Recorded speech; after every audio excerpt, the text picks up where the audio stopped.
아침 햇살이 창틈으로 스며들어 부드럽게 속눈썹 위에 내려앉아 나는 나른하게 몸을 뒤척이며 잠에서 깼다. 고급 오피스텔 최상층에 위치한 이 펜트하우스에는 아직 지난밤의 온기가 남아 있었다. 익숙하고 깊은 성지호의 향기가 공기 중에 섞여 있어 나도 모르게 미소를 지었다. 나는 기지개를 켜며 그가 가장 좋아하는 반숙 계란 프라이를 곁들인 맛있는 아침을 준비할 생각에 부풀었다. 벌써 5년째. 나는 늘 이렇게 하루를 시작했다. 지호는 나보다 먼저 일어나 있었다. 그는 평소처럼 나를 돌아보며 안아주지 않고 침대 머리맡에 놓인 휴대폰을 조용히 집어들었다. 화면에서 새어나오는 푸른빛이 그의 각진 얼굴을 비췄다. 유난히 고뇌에 차고 낯선 표정이었다. 나는 조금 서운했지만 분명 중요한 프로젝트 때문에 그럴 것이라고 스스로를 다독였다. 소라. 지호가 입을 열었다. 그의 시선은 여전히 화면에 고정되어 있었다. 할 얘기가 있어? 나는 몸을 일으켜 무릎을 감싸 안았다. 무언가 잘못되었다는 불길한 예감이 들었다. 오빠, 말해봐. 그제야 지호는 휴대폰을 내려놓고 나를 돌아보았다. 하지만 그의 눈은 나를 꿰뚫고 저 멀리 어딘가를 향하는 듯했다. 하린이가 귀국했어. 어젯밤 비행기로 도착했대. 채아린.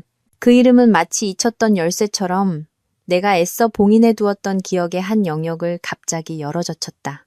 지호의 고등학교 시절, 지독했던 짝사랑의 상대, 세상 끝까지라도 쫓아가겠다던 바로 그 여자아이. 그녀가 갑작스럽게 유학을 떠나기 전까지 말이다.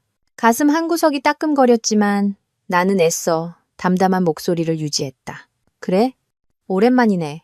많이 변했겠다. 여전히 예쁘더라. 지호가 대답하며 무심코 입꼬리를 올렸다. 아주 오랫동안 내가 보지 못했던 미소였다. 그 미소는 내 것이 아니구나. 그는 심호흡을 했다. 마치 가장 중요한 말을 하기 위해 용기를 내는 사람처럼. 나 결심했어. 이번에는 제대로 하린이를 잡아보려고. 나 걔한테 고백 한번 못 해봤잖아. 내 청춘에 대한 예의를 지키고 싶어. 방안은 순식간에 숨이 막힐 듯 답답해졌다. 공기가 찐득하게 굳어버려 숨쉬기조차 힘들었다. 지호의 말 한마디 한마디가 보이지 않는 망치가 되어 내 가슴을 내리찍는 것 같았다. 귀가 웅웅거렸다. 한참이 지나서야 겨우 내 목소리를 찾을 수 있었다. 떨리고 갈라지는 목소리였다. 그럼 지난 5년 동안 나는 오빠한테 뭐였어? 그건 지난 5년간 내 마음속에 묻어두고 차마 직접 물어보지 못했던 질문이었다. 5년간 그의 곁에서 식사부터 잠자리까지 챙기고 스타트업 초기의 어려운 시절을 함께 견디며 그가 지금의 성공을 이룰 수 있도록 든든한 버팀목이 되어주었던 나. 나는 나의 묵묵한 희생이 결국엔 어떤 이름과 약속으로 돌아올 것이라 믿어 의심치 않았다. 지호는 나를 보았다. 그의 눈에는 잠시 당혹감이 스쳤지만 이내 잔인할 정도로 무심한 표정으로 바뀌었다. 그는 피식 웃었다. 너무나 가벼운 웃음이었다. 뭘 그렇게 심각하게 생각해? 우리 제일 친한 친구잖아. 그냥 서로 필요할 때 도와준 거지 뭐. 남자들 다 필요가 있잖아. 너도 마찬가지 아니었어? 필요를 채워주는 사이. 그 말이 강력한 전류처럼 등줄기를 타고 흘러 나를 마비시켰다. 나의 5년 청춘. 5년간의 사랑과 희생이 그의 눈에는 그저 차갑고 더러운 네 글자로 요약될 뿐이었다. 눈물이 그렁그렁 차올랐지만 마지막 남은 자존심이 그의 앞에서 우는 것을 허락하지 않았다. 내 눈 속에 산산조각 난 마음을 눈치채지 못한 듯 지호는 신이 나서 말을 이었다. 그러니까 이번에 네가 좀 도와줘야 해. 네가 나를 제일 잘 알잖아. 하린이가 장미 꽃다발을 더 좋아할까? 아니면 섬세한 다이아몬드 주얼리를 더 좋아할까? 더 이상 들을 수 없었다.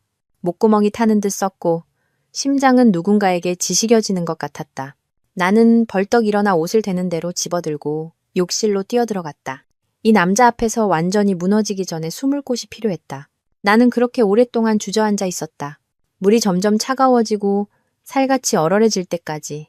밖으로 나가고 싶지 않았다. 잔인한 현실을 마주하고 싶지 않았고 지호의 얼굴을 보고 싶지 않았다.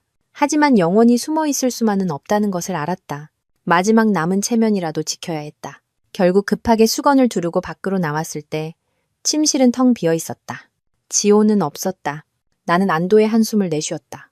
하지만 그 감정은 오래가지 못했다. 거실에서 누군가와 통화하는 그의 목소리가 들려왔다. 네, 입주 청소 업체죠? 서초동 로이어 아파트 대청소 좀 예약하려고 하는데요. 그의 목소리는 마치 비즈니스 계약을 논의하는 것처럼 여전히 차분하고 단호했다. 네, 오늘 오전에 바로 와주셨으면 합니다. 아주 깨끗하게 부탁드려요. 특히 서재 옆 작은 방은 더 신경 써주시고요. 그는 잠시 말을 멈췄다. 그리고 이어진 그의 말은 내 심장을 완전히 얼어붙게 만들었다. 아, 그 방에 옷가지부터 화장품, 잡동사니까지 여자 물건이 꽤 많을 텐데 그냥 전부 봉투에 담아서 버려주시면 됩니다. 제 여자친구가 될 사람이 쓸데없는 물건들을 보는 건 원치 않아서요. 나는 침실문 앞에서 망연자실 서 있었다. 손에 들고 있던 수건이 바닥으로 떨어질 뻔했다. 작은 방. 그곳은 손님용 방이 아니었다. 이 집에서 나의 유일한 개인 공간이었다. 내가 직접 조립한 옷장이 있고 내가 아끼는 책들이 꽂혀 있었으며 우리가 드물게 함께 떠났던 여행에서 사온 작은 기념품들과 나무 상자 속에 고이 간직해둔 우리의 사진들이 있는 곳. 나에게 그곳은 추억의 세계 그 자체였다.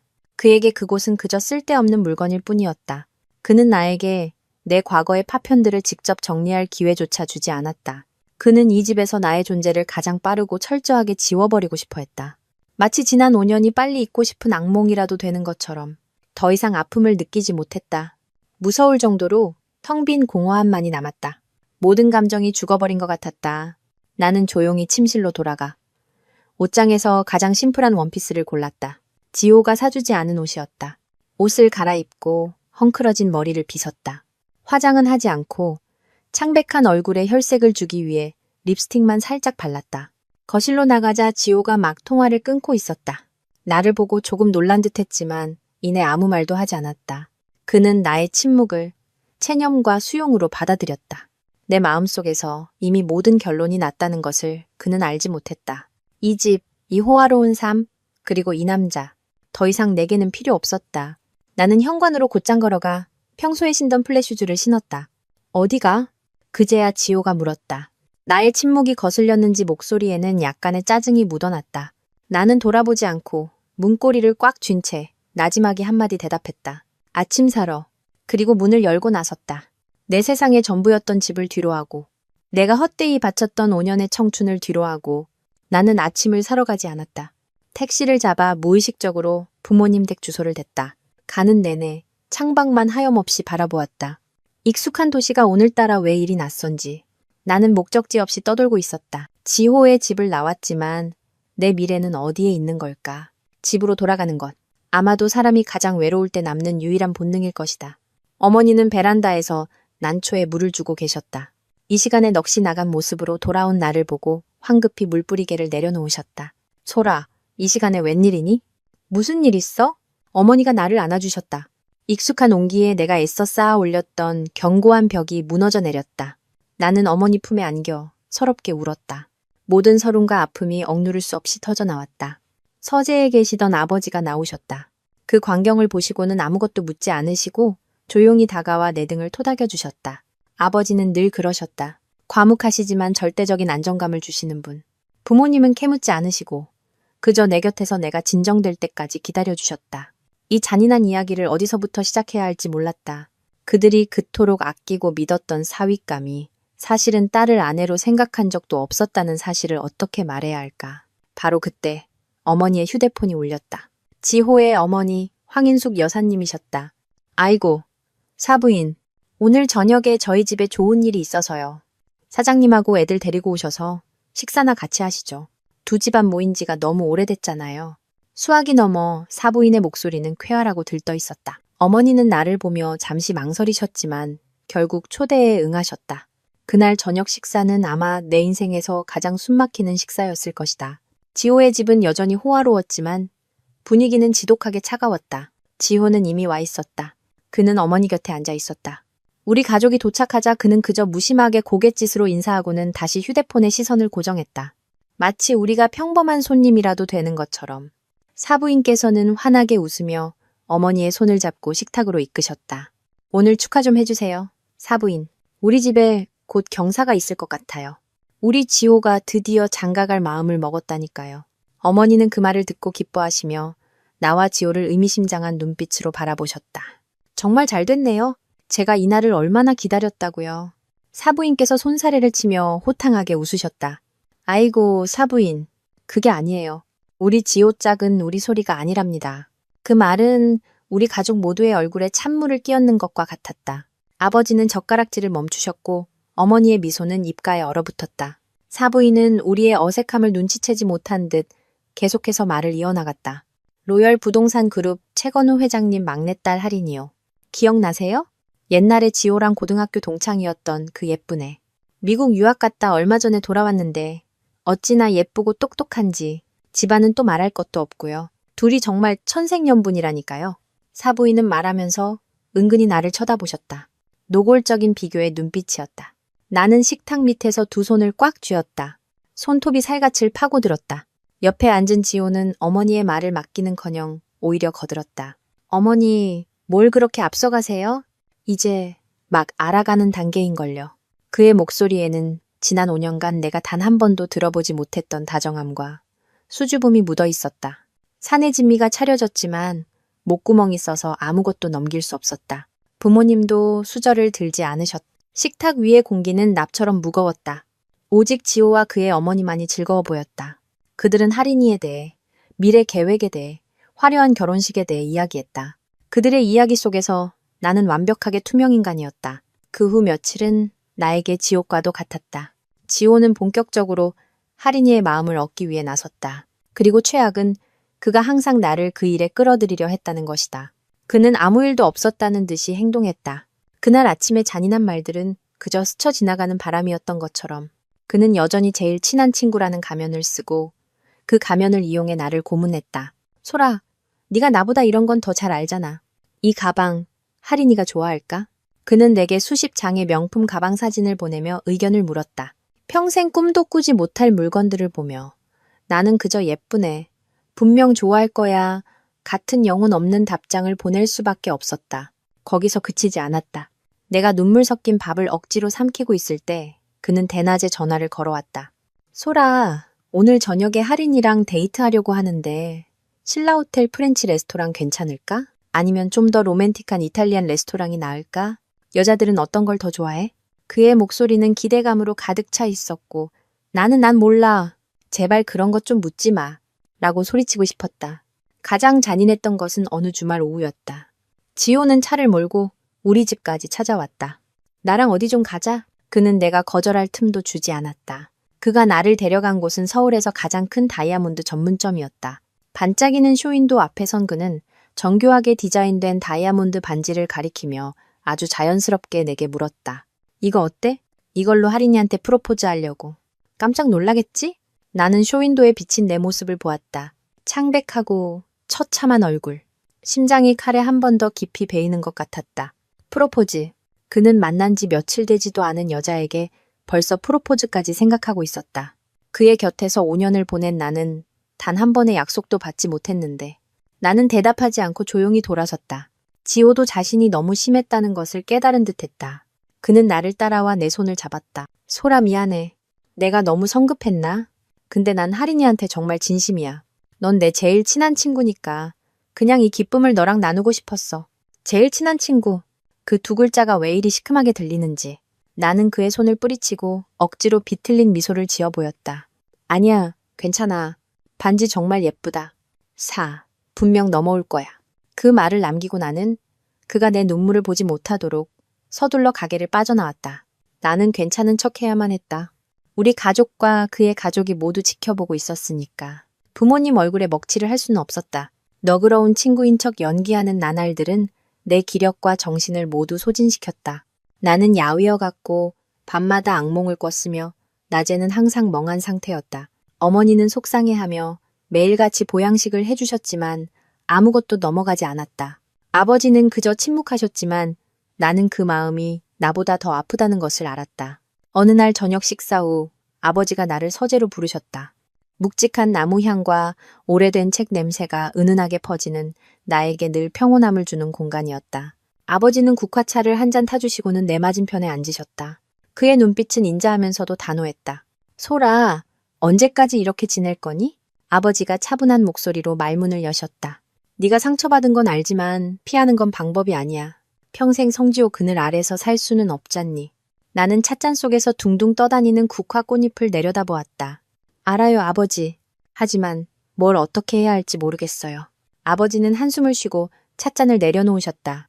그럼 아버지 말을 듣거라. 우리 회사 프랑스 지사, 기억나니? 몇 년간 현지인 지사장에게 맡겨뒀더니 영 마음이 놓이질 않는구나. 그곳 사업이 한창 성장세라 우리가 믿을 수 있는 사람이 직접 가서 맡아줘야 할 때다. 나는 놀라서 고개를 들었다. 아버지는 내 눈을 똑바로 보셨다. 그의 눈에는 신뢰가 가득했다. 너는 경영학과를 우수한 성적으로 졸업했다. 지난 몇 년간 회사에 다니진 않았지만 지호 곁에서 그 애가 맨손으로 회사를 일으키는 걸 지켜봤지. 아버지는 네가 많은 것을 배웠으리라 믿는다. 네가 그곳으로 가서 일을 맡아주었으면 좋겠다. 잠시 기분 전환도 할 겸 너만의 커리어를 쌓는 기회로 삼으렴. 프랑스, 화려한 파리. 그 생각이 터널 끝의 빛처럼 갑자기 머릿속을 스쳐 지나갔다. 아무도 나를 모르는 낯선 곳. 지호도, 하린이도, 동정의 시선이나 수군거림도 없는 곳. 모든 것을 다시 시작할 기회. 하지만 내 안의 나약한 부분이 고개를 들었다. 나는 여전히 미련이 남았고 지호가 나의 가치를 깨닫고 돌아와 줄 것이라는 희미한 희망을 버리지 못했다. 하지만 아버지, 저는 한 번도 회사를 경영해 본 적이 없어요. 제가 잘할 수 있을지. 게다가 혼자서 그 먼 곳에. 아버지는 내 손을 잡으셨다. 따뜻하고 단단한 손이었다. 혼자가 아니다. 우리 모두 함께 갈 거다. 우리 가족, 프랑스로 이민 가는 거야. 여기 사업은 내 삼촌에게 맡기면 된다. 우리 가족 다 함께 새로운 삶을 시작하는 거다. 내 딸은 약한 아이가 아니야. 단지 다른 사람을 위해 너무 많이 희생했을 뿐이지. 이제는 너 자신을 위해 살아야 할 때다. 소라. 아버지의 말씀은 내 몸에 강력한 힘을 불어넣는 것 같았다. 그래, 나는 지호를 위해 너무 오랫동안 살았다. 이제는 나 자신을 위해 살아야 한다. 이민. 그 생각은 더 이상 막연한 탈출구가 아니라 내 앞에 놓인 명확한 목표이자 길이 되었다. 나만의 계획이 생겼지만 나는 여전히 지호의 영향력에서 완전히 벗어나지 못했다. 그는 자신이 내게 입힌 상처에 아직 만족하지 못한 듯 했다. 어느 날 오후 내가 집에서 어머니를 도와 낡은 책장을 정리하고 있을 때 지호에게서 전화가 왔다. 거절을 허락하지 않는 말투였다. 소라, 오늘 저녁에 나랑 하린이랑 같이 식사하자. 꼭 와야 해. 하린이한테 내 제일 친한 친구를 소개해준다고 약속했단 말이야. 네가 안 오면 내 체면이 뭐가 되겠어. 거절하려 했지만 이내 마음을 바꾸었다. 어쩌면 이게 마지막일지도 모른다. 명확한 끝이 필요했다. 그들의 행복을 내 눈으로 직접 확인해야만 남은 미련을 깨끗이 끊어낼 수 있을 것 같았다. 알았어. 몇 시에, 어디? 나는 놀라울 정도로 평온한 목소리로 대답했다. 지호가 선택한 레스토랑은 도시의 야경이 한눈에 내려다 보이는 5성급 호텔의 스카이라운지였다. 고급스러운 인테리어, 따뜻한 조명, 감미로운 피아노 선율, 모든 것이 로맨틱한 데이트를 위해 완벽했다. 단지 나의 존재가 모든 것을 어색하게 만들 뿐이었다. 하린이는 아이보리색 실크 드레스를 입고 있었다. 가녀린 몸매와 하얀 피부가 돋보였다. 가볍지만 세련된 화장을 한 그녀는 영락없는 공주님 같았다. 나를 보자 그녀는 환하게 웃으며 먼저 손을 내밀었다. 안녕하세요, 소리 언니. 하린이에요. 지호 오빠한테 얘기 많이 들었어요. 오빠의 가장 친한 친구고 오빠를 세상에서 제일 잘하는 사람이라고요. 나는 가볍게 고개를 끄덕이며 의례적으로 답했다. 식사 내내 나는 거의 아무 말도 하지 않고 조용히 관찰자의 역할을 했다. 나는 지호가 하린이를 위해 생선가시를 발라주는 모습을 봐야만 했다. 예전에는 귀찮다고 투덜거리던 일이었다. 나는 내가 이미 외울 정도로 아는 그의 농담을 들어야만 했다. 하지만 이번에 우아하게 웃으며 그에게 화답하는 사람은 하린이었다. 그들은 하린이의 유학 시절에 대해, 미래 계획에 대해, 집과 아이들에 대해 이야기했다. 그들은 아름다운 미래를 그렸다. 한때 내가 그 그림의 주인공이라고 믿었던 바로 그 그림을. 하린이는 완벽한 여자처럼 보였다. 똑똑하고 세련되었으며 말솜씨도 좋았다. 하지만 이따금 지호가 보지 않을 때 그녀는 나를 힐끗 쳐다보았다. 승자의 여유가 섞인 탐색하는 듯한 그리고 약간은 도발적인 눈빛이었다. 소리 언니, 갑자기 하린이가 내 침묵을 깨고 말을 걸었다. 언니는 좀 과묵하신 것 같아요. 아직 저희가 서먹해서 그렇겠죠? 이번 주말에 우리 같이 쇼핑하러 가요. 옷 고르는 것 좀 도와주세요. 지호 오빠 취향은 아직 제가 다 파악을 못해서요. 언니가 제일 잘 아시잖아요. 그렇죠? 그 말은 겉으로는 친근하게 들렸지만 실은 교묘하게 자신의 소유권을 주장하는 말이었다. 이제 지호를 알아가야 할 사람은 나고 당신은 과거일 뿐이야. 그녀는 그렇게 말하고 있었다. 나는 포크를 내려놓고 하린이의 눈을 똑바로 쳐다보았다. 그리고 그녀의 의견에 고개를 끄덕이며 동조하는 지호를 보았다. 나는 희미하게 미소 지었다. 나 자신도 그 의미를 알 수 없는 미소였다. 고맙지만 아마 그럴 필요 없을 거야. 남자의 취향이라는 건 생각보다 쉽게 변하거든. 내 말에 고급 세단 안의 공기가 얼어붙는 듯했다. 하린이는 잠시 당황했고 입가의 미소는 어색하게 굳었다. 지호는 백미러로 나를 힐끗 보았다. 스쳐 지나가는 시선이었지만 그 안에 담긴 불쾌감을 느끼기엔 충분했다. 그는 서둘러 화제를 돌렸다. 하린이를 향할 때 그의 목소리는 다시 부드러워졌다. 에이, 소리 말은 신경 쓰지 마. 쟤 원래 농담 잘해. 서울 야경도 꽤 예쁘지? 다음 주에는 더 멋진 곳에 데려가 줄게. 우리 둘만 있는 요트 위에서. 그는 말하며 핸들에서 손을 떼어 하린이의 손을 부드럽게 잡았다. 나는 그들의 애정 행각을 더 이상 보고 싶지 않아 창밖으로 고개를 돌렸다. 가로등 불빛이 스쳐 지나가며 긴 빗줄기로 번졌다. 유리창에 비친 내 모습이 보였다. 영혼 없는 이방인 같은 얼굴. 이 세상에서 나는 누구일까? 그들의 사랑 속에서 나는 누구일까? 쓸모없고 보이지 않는 존재라는 느낌이 나를 감쌌다. 망망대해 같은 슬픔이었다. 지호는 계속해서 말을 이었다. 그는 하린이를 위해 세운 미래 계획에 대해 이야기했다.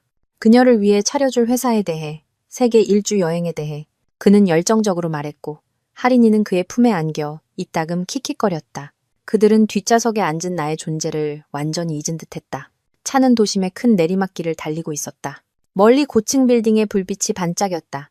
지호는 이야기에 너무 몰두한 나머지 차의 속도는 점점 더 빨라졌다. 그때 어두운 골목에서 건설 자재를 가득 실은 트럭 한 대가 아무런 신호도 없이 튀어나왔다. 모든 것이 순식간에 일어났다. 눈 깜짝할 사이에 나는 하린이가 날카롭게 비명을 지르는 소리밖에 듣지 못했다. 타이어가 찢어지는 듯한 마찰음이 고막을 찢을 듯 울려 퍼졌다. 트럭의 헤드라이트가 거대한 괴물의 눈처럼 번쩍이며 달려들었다. 나는 반사적으로 몸을 웅크리고 두 손으로 머리를 감쌌다. 하지만 어둠이 덮치기 직전 마지막 순간에 앞좌석 사이의 틈으로 나는 영원히 나를 괴롭힐 한 장면을 보고야 말았다.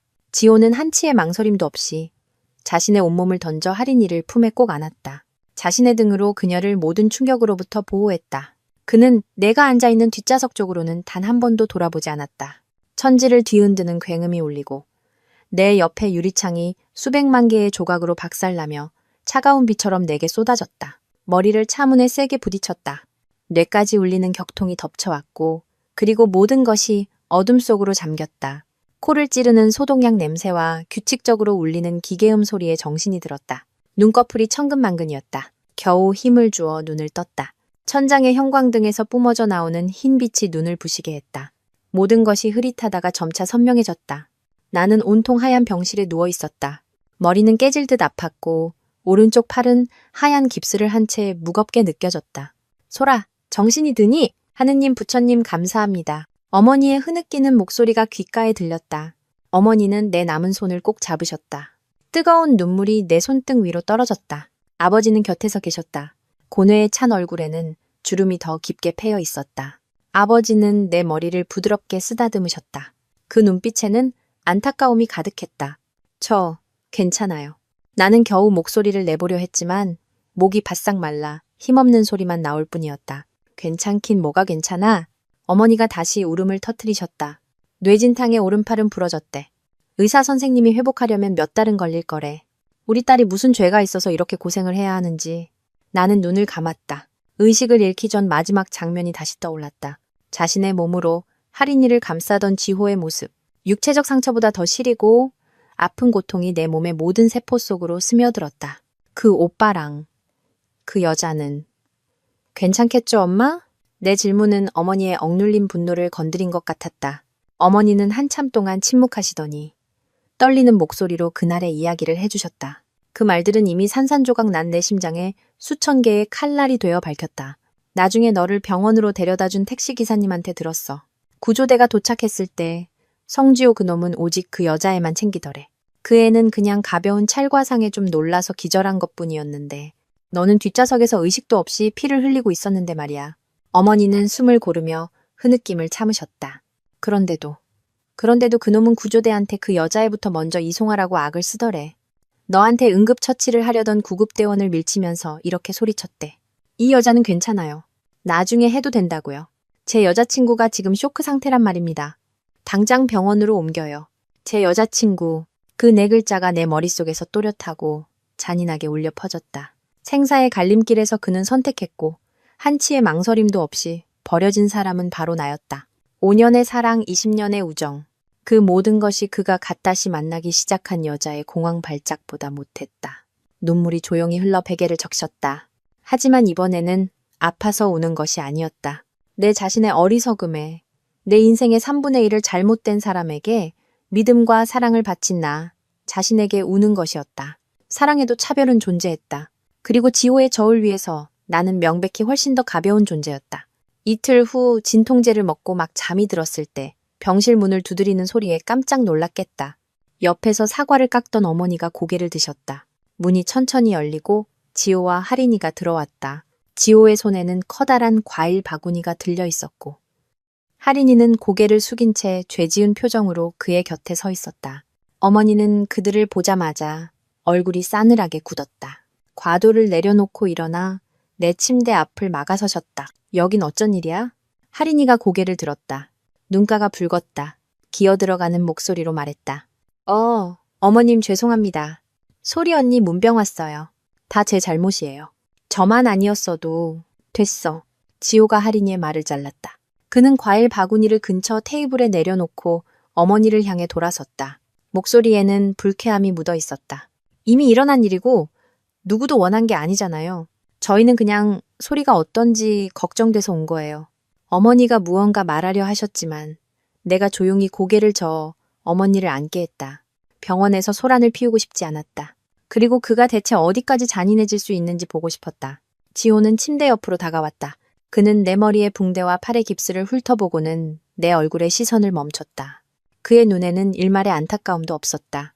오직 귀찮다는 기색뿐이었다. 그래도 할인이가 무사해서 다행이야. 그냥 좀 놀란 것뿐이래. 그의 첫마디는 내 안부를 묻는 것이 아니라 그의 연인의 상태에 대한 안도였다. 너는? 의사 선생님이 별 문제 없다고 하더라. 좀 쉬면 괜찮아질 거래. 다 큰 애가 자기 몸은 자기가 챙겨야지. 차에 탈 때도 조심 좀 하고. 그의 말 한마디 한마디가 면도날이 되어 내 마음을 베었다. 그는 내가 아프냐고 묻지 않았다. 나를 내버려 둔 것에 대해 사과하지 않았다. 오히려 내가 스스로를 지키지 못해 귀찮은 일을 만들었다고 은근히 책망하고 있었다. 그의 눈에 나는 그가 간접적으로 일으킨 사고의 피해자가 아니었다. 그저 해결해야 할 문제일 뿐이었다. 뒤에 서 있던 할인이가 지호의 옷소매를 살짝 잡아당기며 죄책감 가득한 목소리로 말했다. 오빠, 그렇게 말하지 마. 언니가 이렇게 다쳤는데. 정말 미안해. 네가 왜 미안해? 넌 아무 잘못 없어. 지호는 할인이를 다독이고는 다시 나를 보며 더욱 날카롭게 말했다. 조심했어야 할 사람은 오히려 너였어. 이제 잘 됐네. 나는 일도 바빠 죽겠는데 두 사람 다 신경 써야 하게 생겼으니 더 이상 참을 수 없었다. 이 남자의 입에서 나오는 어떤 말도 더 듣고 싶지 않았다. 나는 눈을 감고 천천히 벽 쪽으로 고개를 돌렸다. 말없는 행동이었지만 모든 것을 표현하기에 충분했다. 그들을 보고 싶지도 듣고 싶지도 않았다. 지금 나에게 그들은 공기만도 못한 존재였다. 나의 침묵은 지호의 자존심을 상하게 한 듯했다. 그가 차갑게 흥하고 코웃음 치는 소리가 들렸다. 그래, 마음대로 해. 우리 먼저 갈 테니 푹 쉬고 빨리 회복해. 그 말을 끝으로 그들의 발소리가 멀어지고 병실 문이 무겁게 닫히는 소리가 들렸다. 병실 문이 닫히고 나서야 나는 천천히 눈을 떴다. 눈앞에 생명력 없는 흰 벽을 멍하니 바라보았다. 울지도 않았고 화가 나지도 않았다. 마음속에는 무서울 정도로 차가운 냉기만이 남아있었다. 마지막 한 방울의 물이 잔을 넘치게 했다. 모든 환상과 희망, 아주 작은 불씨마저도 완전히 꺼져버렸다. 어머니가 옆에 앉아 말없이 나를 안아주셨다. 어머니는 지금 어떤 위로도 소용없다는 것을 아셨다. 오직 침묵과 어머니의 품만이 내 마음속의 폭풍을 조금이나마 잠재울 수 있었다. 나는 어머니의 어깨에 머리를 기댔다. 익숙한 온기를 느끼며 사고 후 처음으로 어떤 결심을 하고 싶어졌다. 엄마, 나는 목이 쉬었지만 더없이 단호한 목소리로 말했다. 응, 우리 딸, 엄마 여기 있어. 아버지는요? 네가 먹을 죽 좀 사러 잠깐 나가셨어. 배고프지? 나는 고개를 저었다. 아버지 좀 와달라고 해주세요. 두 분께 드릴 중요한 말씀이 있어요. 어머니의 직감은 내 목소리의 변화를 알아차렸다. 더 묻지 않고 조용히 고개를 끄덕이며 휴대폰을 들어 아버지께 전화하셨다. 15분 후 아버지가 돌아오셨다. 손에는 아직 따끈한 죽이 들려 있었다. 아버지는 걱정스러운 눈빛으로 나와 어머니를 번갈아 보셨다. 나는 심호흡을 하고 세상에서 가장 사랑하는 두 분을 똑바로 바라보았다. 아버지, 어머니, 저 깊이 생각해봤어요. 나는 잠시 말을 멈추고 내 인생 전체를 바꿀 결심을 말하기 위해 용기를 냈다. 저 갈게요. 우리 프랑스로 가요. 부모님은 순간 굳어지셨다. 아버지가 먼저 반응하셨다. 아버지는 다가와 죽을 테이블에 내려놓고 침대 옆 의자에 앉으셨다. 내가 충동적으로 말하는 것이 아닌지 확인하려는 듯 내 눈을 깊이 들여다보셨다. 진심이냐, 소라? 나는 한 번도 해본 적 없는 단호한 몸짓으로 고개를 끄덕였다. 네, 진심이에요. 하루도 더 여기에 머물고 싶지 않아요. 아무도 저를 모르는 곳에서 다시 시작하고 싶어요. 이 사람들도, 이 지긋지긋한 일들도 없는 곳에서요. 어머니는 내 손을 잡으셨다. 눈가가 붉어졌다. 하지만 이번에는 슬픔의 눈물이 아니라 안도의 눈물이었다. 그래? 우리 딸이 그렇게 결정했다면 엄마 아빠는 무조건 널 지지할 거야. 내 마음이 편한 게 제일 중요하지. 아버지도 고개를 끄덕이셨다. 목소리는 낮게 가라앉았지만 결단력이 있었다. 좋다. 그렇게 하자. 서류나 업무 문제는 내가 다 처리하마. 너는 오직 몸조리에만 신경 써. 이제부터 그 누구도 내 딸을 괴롭게 할 수 없을 것이다. 바로 그날 오후 내가 아직 병상에 누워있는 동안 비밀스러운 이민 계획이 시작되었다. 아버지는 여기저기 전화를 걸어 업무를 정리하고 변호사와 연락하셨다. 어머니는 챙겨야 할 집 목록을 작성하기 시작하셨다. 모든 것이 조용하지만 매우 긴급하게 진행되었다.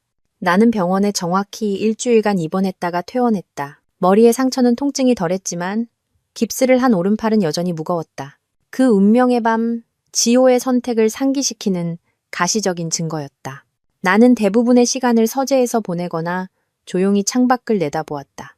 부모님과 변호사님이 조용히 가족의 큰 계획을 추진하는 동안 우리는 그 일에 대해 많이 이야기하지 않았지만 나는 운명의 수레바퀴가 이미 굴러가기 시작했고 아무것도 그것을 막을 수 없다는 것을 알았다. 조용한 마지막 날들이 이어질 거라 생각했지만 지호의 어머니에게서 전화가 왔다. 수화기 너머의 목소리는 여전히 꿀처럼 달콤했지만 말 한마디 한마디는 거절할 수 없는 명령과도 같았다. 소라, 이번 주말에 그랜드 플라자 호텔에서 우리 지호랑 할인이 약혼식 한다. 네가 지호랑 몇 년지기 친구인데 꼭 와서 축하해줘야지. 나는 침묵했다. 목이 메었다. 축하? 내가 사랑했던 남자가 다른 여자에게 반지를 끼워주는 걸 보러 오라고? 하지만 지호의 어머니는 내가 거절할 기회를 주지 않으셨다. 아, 할인이한테도 말해뒀어. 걔가 널 얼마나 좋아하는데 자기 결혼식 때 네가 들러리를 서줬으면 좋겠대. 남편의 가장 친한 친구가 옆에 서주면 정말 의미 있을 것 같다고 하더라. 그의 성의를 무시하면 안 된다. 들러리. 그 두 글자는 내 마지막 남은 자존심을 후려치는 따귀와 같았다. 그들은 내가 그저 지켜보는 것을 넘어 그들의 완벽한 연극의 일부가 되기를, 그들의 행복을 위한 장식품이 되기를 원했다. 나는 거절할 수 없다는 것을 알았다.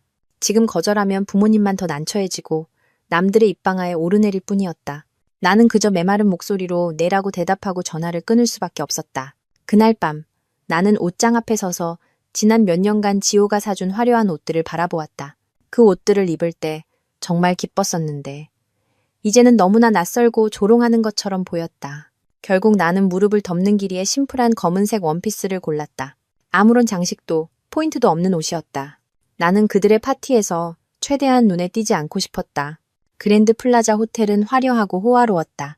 연회장은 수천 송이의 흰 장미로 장식되어 있었고 크리스탈 샹들리에가 눈부시게 빛났으며 감미로운 음악과 사람들의 웃음소리가 가득했다. 지호와 하린이는 입구에서 하객들을 맞이하고 있었다. 그는 멋진 흰색 턱시도를, 그녀는 스팽글이 달린 화려한 드레스를 입고 있었다. 정말 잘 어울렸다. 동화 속에서 막 튀어나온 선남선녀 같았다. 내가 온 것을 보고 지호는 그저 고개를 한번 까딱하고는 등을 돌렸다. 마치 내가 지나가는 손님이라도 되는 것처럼. 반면 하린이는 환하게 웃으며 다가와 내 멀쩡한 팔짱을 끼며 다정하게 말했다. 언니, 와주셔서 정말 감사해요. 저 오늘 예뻐요? 그녀는 빙그르르 한 바퀴 돌았다. 드레스가 조명 아래 반짝였다.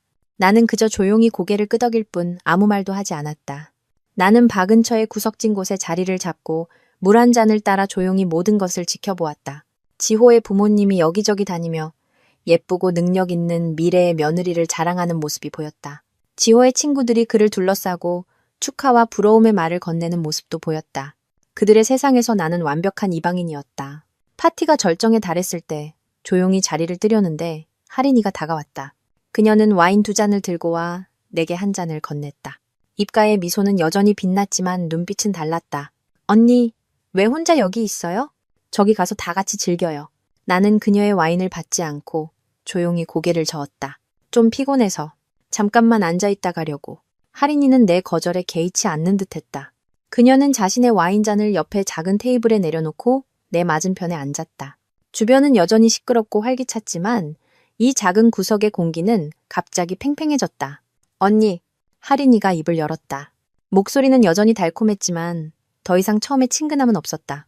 오늘 와주셔서 정말 감사해요. 지호 오빠 말이 맞았네요. 언니는 정말 최고의 친구예요. 그녀는 친구라는 단어를 의미심장하게 강조했다. 나는 침묵하며 그녀의 눈을 꿰뚫어 보았다. 순수하고 천사 같은 외모 뒤에 무언가 다른 것이 느껴졌다. 하린이는 내가 대답하지 않자 조금 더 도전적인 어조로 말을 이었다. 지호 오빠는 언니가 자기를 제일 잘 안다고 했어요. 그럼 언니도 알겠네요. 오빠 옆에는 어떤 여자가 있어야 하는지. 그의 사업을 도울 수 있는 여자, 집안이 비슷한 여자, 그리고 그에게 건강한 아이들을 낳아줄 수 있는 여자 말이에요. 그녀가 내뱉는 모든 말은 내 가장 약한 부분을 겨냥한 칼날이었다. 그녀는 자신의 승리를 과시하고 지호에게 어울리는 사람은 자신이며 나는 그렇지 않다는 것을 확인시키고 있었다. 내 인내심은 한계에 다다랐다. 나는 자리에서 일어섰다. 그럼 이만 가볼게. 잠깐만요, 언니. 하린이가 급히 일어나 내 손목을 잡았다. 언니한테 따로 할 얘기가 있어요. 여긴 좀 시끄러우니 저쪽 계단으로 가요. 나는 조금 망설였지만 이내 고개를 끄덕였다. 그녀가 대체 무슨 꿍꿍이인지 끝까지 보고 싶었다. 하린이는 나를 비교적 한적한 비상계단으로 이끌었다. 희미한 노란 조명만이 비추고 있었다. 그녀는 내 손을 놓고 입가의 미소는 완전히 사라졌다. 대신 차갑고 계산적인 표정이 나타났다. 노솔씨, 까놓고 말할게요. 그녀는 더 이상 언니라고 부르지 않았다. 당신과 지호 오빠 사이가 단순한 친구가 아니란 거 알아요. 하지만 좀 눈치가 있어야죠. 나중에 나타난 나도 이렇게 조심하는데 먼저 온 사람이 왜 그렇게 뻔뻔하게 그 사람한테 들러붙어 있는 거예요? 나는 얼어붙었다. 뭐라고? 내가 뭐요? 설마 이해 못한 건 아니겠죠? 하린이가 경멸 어린 미소를 지었다. 당신의 몇 년 희생이 그 사람을 묶어둘 수 있을 거라고 생각했어요? 남자들은 아주 현실적이에요. 사랑만으로 살 수 없다고요. 그들에게 필요한 건 이익을 가져다 줄 수 있는 아내예요. 당신한테는 그게 없지만 바로 그때 복도 저편에서 지호와 하린이의 친한 친구 몇 명이 웃고 떠들며 다가오는 것이 보였다. 하린이도 그들을 보았다. 순간 그녀의 눈에 날카로운 빛이 스쳤다. 그녀는 갑자기 내 귀에 바싹 다가와 마지막 한마디를 속삭였다. 애도 못 낳는 무능한 여자는 주제 파악하고 알아서 꺼져줘야지. 그 말을 끝으로 내가 반응할 틈도 없이 하린이는 한 걸음 뒤로 물러나 스스로 뒤로 넘어지며 계단 아래로 몇 바퀴 굴러떨어졌다. 동시에 그녀는 고통과 공포에 찬 날카로운 비명을 질렀다. 아크, 소리 언니, 왜 절 밀어요? 하린이의 비명은 조용한 복도에 날카롭게 울려 퍼져 모든 이의 시선을 끌기에 충분했다. 즉시 다가오던 지호와 하린이의 친구들이 경악하며 달려왔다. 연회장에서는 음악이 멎었고 무슨 일인지 궁금해하는 사람들이 몰려나왔다. 나는 계단 위에 망연자실 서 있었다. 뇌가 완전히 멈춰버린 것 같았다. 모든 것이 너무나 빠르고 갑작스럽게 일어났다. 나는 계단 아래에 쓰러져 다리를 붙잡고 고통스럽게 얼굴을 찡그린 채 눈물을 글썽이는 하린이를 보았다. 지금 그녀의 모습은 잔인하게 공격당한 연약한 피해자 그 자체였다. 하린아, 괜찮아? 익숙하고 다급한 목소리가 울렸다. 지호가 군중 속에서 화살처럼 튀어나왔다. 그는 나를 쳐다보지도 이유를 묻지도 않았다. 그는 서둘러 내려가 하린이 곁에 무릎을 꿇고 그녀를 부축했다. 목소리는 걱정과 안타까움으로 가득했다. 어디가 아파? 심하게 다쳤어? 병원 가자. 하린이는 흐느끼며 지호의 품에 안겨 떨리는 손가락으로 나를 가리켰다. 오빠, 소리 언니가 왜 그랬는지 모르겠어. 난 그냥 언니랑 얘기 좀 하려고 했을 뿐인데. 그녀는 말을 잇지 못하고 고개를 저으며 서럽게 울음을 터뜨렸다. 완벽하게 연출된 연극이었다. 모든 시선이 내게로 쏠렸다. 호기심, 의심, 그리고 비난. 지호는 고개를 들어 나를 쳐다보았다. 평생 잊을 수 없을 것 같은 눈빛이었다. 증오와 분노, 그리고 극도의 실망감이 가득한 눈빛. 마치 내가 용서받을 수 없는 괴물이자 죄인이라도 되는 것처럼 그는 벌떡 일어나 상처 입은 야수처럼 내게 달려들었다. 노솔, 너 미쳤어? 그의 분노에 찬 고함이 공간 전체에 울려 퍼졌다. 어떻게 할인이한테 이럴 수가 있어? 질투했구나. 내가 너 대신 할인이를 선택해서 그래서 해코지한 거지. 나는 아무 말도 할 수 없었다. 변명? 무슨 소용이 있을까? 그의 눈에 나는 이미 질투에 눈이 먼 악녀였고 그녀는 무고한 천사였다. 내 어떤 말도 그저 핑계로 들릴 뿐이었다. 나의 침묵은 불에 기름을 붓는 격이었다. 지호는 분노로 얼굴이 시뻘개졌다. 그는 수많은 눈들이 지켜보는 앞에서 내 얼굴을 향해 손가락질하며 한 글자 한 글자 힘주어 말했다. 네가 이렇게 비열하고 수단 방법 안 가리는 인간인 줄은 몰랐다. 내가 사람을 잘못 봤어. 넌 내 친구가 될 자격도 없어. 내 눈앞에서 당장 사라져. 공간은 침묵에 잠겼다. 군중의 수군거림이 들렸고 나를 향한 경멸적인 시선이 느껴졌다. 그 순간 나는 발가벗겨진 채 변호할 권리도 없이 유죄 판결을 받는 피고가 된 기분이었다. 5년의 사랑, 20년의 우정. 모든 것이 이 순간 완벽하게 끝났다. 더 이상 아픔은 느껴지지 않았다. 오직 지독한 굴욕감만이 남았다. 나는 몸을 돌려 마치 더러운 것을 피하듯 길을 터주는 군중 속을 최대한 꿋꿋하게 걸어나갔다. 완전히 무너지기 전에 당장 이곳을 떠나야만 했다. 내가 어떻게 그 호텔을 빠져나왔는지 기억나지 않는다. 그저 밤의 도시, 분주한 인파 속을 목적 없이 계속 걸었다는 것만 기억난다. 택시를 잡지도 부모님께 전화하지도 않았다. 그저 차가운 밤바람이 내 마음을 핥히는 고통과 굴욕감을 마비시켜주길 바라며 걸었다. 나는 한적한 공원 벤치에 앉아 바람에 흩날리는 낙엽을 바라보았다. 마음이 텅 비었다. 바로 그때 가방 속 휴대폰이 미친 듯이 울리기 시작했다. 처음에는 몇 개의 문자 메시지, 그리고 곧 수십 개의 소셜미디어 알림이 쏟아졌다. 궁금해서 휴대폰을 열었고 진짜 폭풍이 몰아닥쳤다. 화면에는 나를 겨냥한 수많은 게시물, 사진, 글들이 가득했다. 의도적으로 흔들리고 악의적으로 편집된 짧은 영상에는 내가 계단 위에 서 있고 할인이가 아래로 굴러떨어지는 순간과 그녀의 날카로운 비명만이 담겨 있었다. 영상 아래에는 자극적인 캡션이 달려 있었다. 충격, 20년 지기 친구, 질투심의 연적을 약혼식에서 폭행. 스크롤을 내리자 수많은 악성 댓글이 이어졌다. 그 자리에 있던 지호와 할인이의 친구들이 앞다투어 증인이 되어주었다. 그들은 내가 얼마나 끈질기게 지호에게 매달렸는지, 얼마나 과격한 행동을 했는지에 대해 떠들어댔다. 그들은 완벽한 거짓말로 나를 정신적으로 불안정한 악독한 제3자로 만들었다. 그리고 할인이는 가련한 피해자가 되었다. 가장 잔인한 것은 몇몇 가계정이 나와 지호의 옛날 사진, 다정하게 찍었던 사진들을 파내어 비아냥거리는 글과 함께 올린 것이었다. 얼굴은 착해 보이는데 속은 뱀이었네. 가식의 여왕. 이 사이버 공격은 우리 친구들 사이에서만 퍼진 것이 아니라 몇몇 저급한 가십 언론사들이 공유하기 시작하며 수천 개의 반응을 이끌어냈다. 나는 그 자리에 앉아 떨리는 손으로 휴대폰을 스크롤했다. 온 세상이 나에게 등을 돌린 기분이었다. 그들은 진실 따위는 필요 없었다. 그저 떠들어댈 자극적인 이야기가 필요했을 뿐. 그리고 내가 바로 그 이야기의 악역이었다.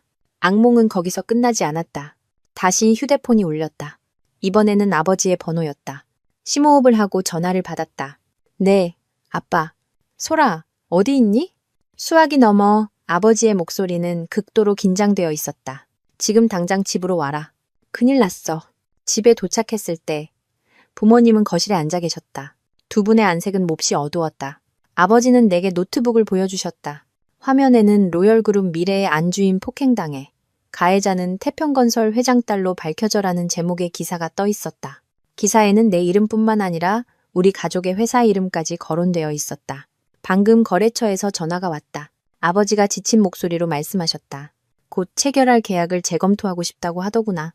이런 불미스러운 스캔들에 연루된 회사와는 일하고 싶지 않다고. 소라, 이번에는 그들이 단지 너에게 망신을 주려는 게 아니야. 우리 가족의 사업까지 전부 무너뜨리려는 거야. 나는 아버지를 보고 옆에서 흐느끼고 계신 어머니를 보았다. 그 순간 나는 더 이상 이곳에 머물 수 없다는 것을 깨달았다. 나의 떠남은 더 이상 나 자신의 상처를 치유하기 위함만이 아니었다. 이 폭풍으로부터 우리 가족을 지키기 위함이었다. 내가 사라지는 것이 모든 것을 잠재울 수 있는 유일한 방법이었다. 할인이와 지호가 일으킨 언론의 폭풍은 내 명예에 대한 공격일 뿐만 아니라 우리 가족의 모든 계획을 앞당기는 강력한 촉매제가 되었다. 평생 사업에서 정직함만을 추구해오신 아버지는 처음으로 이런 비열하고 개인적인 공격에 직면하셨다. 말씀은 안 하셨지만 아버지가 깊은 상처를 받으셨다는 것을 나는 알 수 있었다. 그 후 며칠 동안 우리 집은 조용한 분주함에 휩싸였다. 아버지는 업무 인수인계, 위임장 작성, 재정 문제 정리를 위해 변호사 및 신뢰하는 파트너들과 밤낮으로 일하셨다. 어머니는 가져갈 것과 처분할 것을 나누며 집안의 물건들을 정리하기 시작하셨다. 모든 것이 긴급하게 진행되었다. 마치 우리가 보이지 않는 무언가로부터 도망치듯 시간과 경주하는 것 같았다. 나는 거의 방에서 나오지 않았다. 오른팔은 여전히 깁스를 하고 있었지만 육체적 고통은 정신적 혼란에 비하면 아무것도 아니었다. 나는 친구들과의 모든 연락을 끊고 모든 소셜미디어 계정을 비활성화했다. 더 이상 외부 세계에 대해 아무것도 듣고 싶지도 보고 싶지도 알고 싶지도 않았다. 그저 침묵 속에서 스스로 상처를 곱씹고 치유하고 싶었다. 어린 시절부터 함께한 집도 매물로 내놓았다. 모든 일이 믿을 수 없을 정도로 빠르게 진행되었다. 일주일 만에 구매자를 찾았다. 젊은 부부였다. 그들은 어머니가 수년간 갖고 오신 장미 정원을 마음에 들어했다. 그들을 보며 문득 나와 지호도 예전에 저런 집과 정원을 꿈꿨던 기억이 떠올랐다. 그 꿈은 이제 연기처럼 사라졌다. 오래된 집을 떠나는 날, 나는 울지 않았다. 그저 조용히 모든 방을 둘러보며 익숙한 벽을 만지고 기억의 향기를 들이마셨다. 이곳은 내가 잘하는 것을, 첫사랑의 설렘을, 그리고 사랑과 배신 모두를 지켜본 곳이었다. 이제 이 모든 것을 뒤로하고 떠나야 했다. 마침내 출국일이 정해졌다. 아버지가 내게 비행기표를 보여주셨을 때 나는 깜짝 놀라지 않을 수 없었다. 출국일은 얄궂게도 지호와 하린이의 결혼식 날과 정확히 겹쳤다. 아마도 운명의 장난일 것이다. 모든 것에 대한 완벽하고 단호한 마무리. 그가 새로운 삶을 시작하는 바로 그날, 나 또한 수만 킬로미터 떨어진 곳에서 완전히 새로운 인생의 장을 넘기게 될 것이다. 이번 여행은 돌아올 나를 기약하지 않는 여행이 될 것이다. 비행기를 타기 하루 전날, 어머니의 휴대폰이 다시 울렸다. 여전히 들뜬 지호 어머니의 목소리였다. 사부인, 내일이 애들 좋은 날이지만 오늘 저녁에 식사나 같이 해요. 사장님이랑 소리 출장 가기 전에 송별회 겸해서요. 몇 달이나가 있는다는데 보고 싶어서 어떡해요. 어머니는 난처한 눈빛으로 나를 쳐다보셨다. 가고 싶지 않다는 것을 알았지만 지금 거절하면 의심만 살 뿐이었다. 나는 어머니를 향해 조용히 고개를 끄덕였다. 가요, 엄마.